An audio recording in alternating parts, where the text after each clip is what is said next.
कभी कभी ना सबसे गहरी बातें सबसे सीधी सादी भाषा में छुपी होती हैं। सिर्फ 2 लाइनें और जिंदगी को देखने का पूरा नजरिया बदल जाए। आज हम संत कबीर के एक ऐसे ही दोहे की तह तक जाएंगे।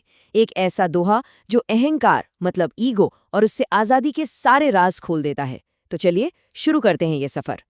तो ये रहा कबीर का वो पूरा दोहा। अपने आप में एक पूरी फिलॉसफी है ये। मेरा मुझ में कछ नहीं, जो कछु है सो तेरा, तेरा तुझको सौंपते क्या लागेगा मेरा। है ना कमाल।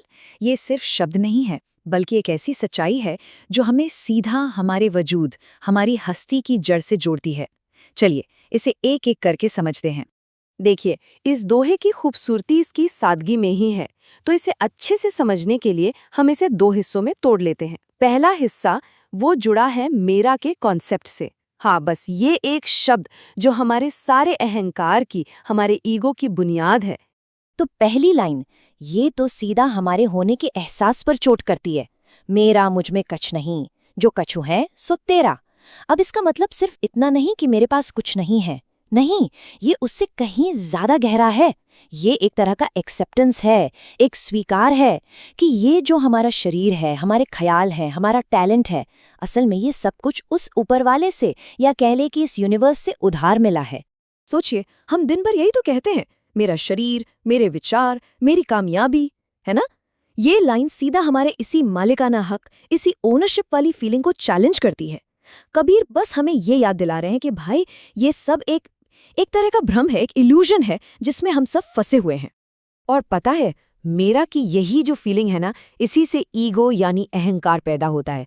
हमें ये लगने लगता है कि हम इस पूरी कायनात से अलग थलग हैं, कि हम ही अपनी जिंदगी के, अपनी प्रॉपर्टी के, अपनी किस्मत के अकेले मालिक हैं।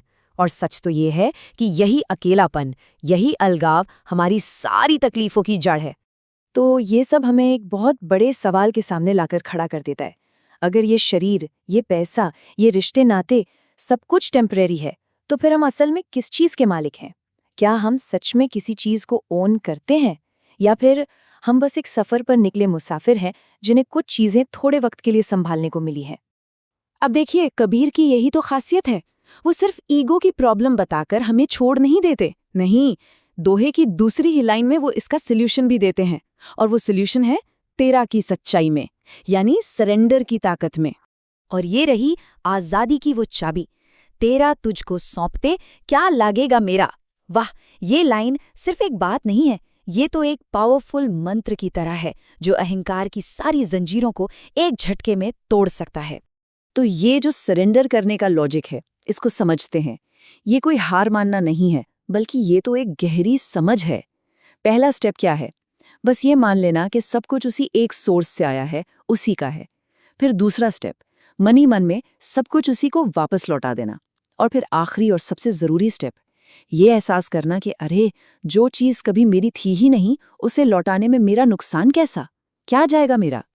तो इसका मतलब साफ है। कबीर के हिसाब से सरेंडर कोई घाटे का सौदा नहीं है।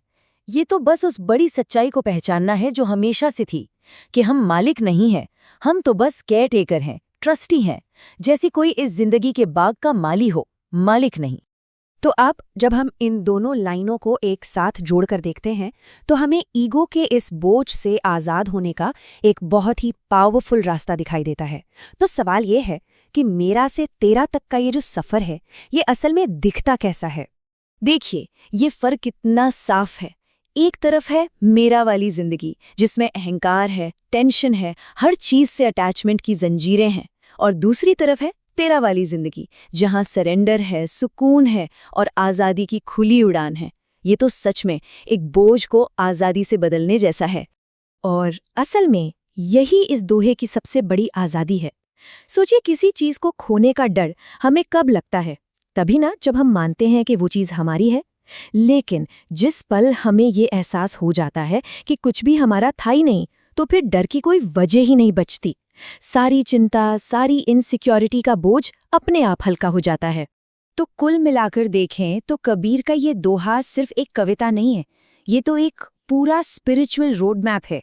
ये ईगो की प्रॉब्लम से शुरू होता है और सरेंडर के सॉल्यूशन तक ले जाता है। ये मन की शांति पाने का एक ऐसा फॉर्मूला है जो सदियों से आजमाया हुआ है और आज भी उतना ही सच्चा है।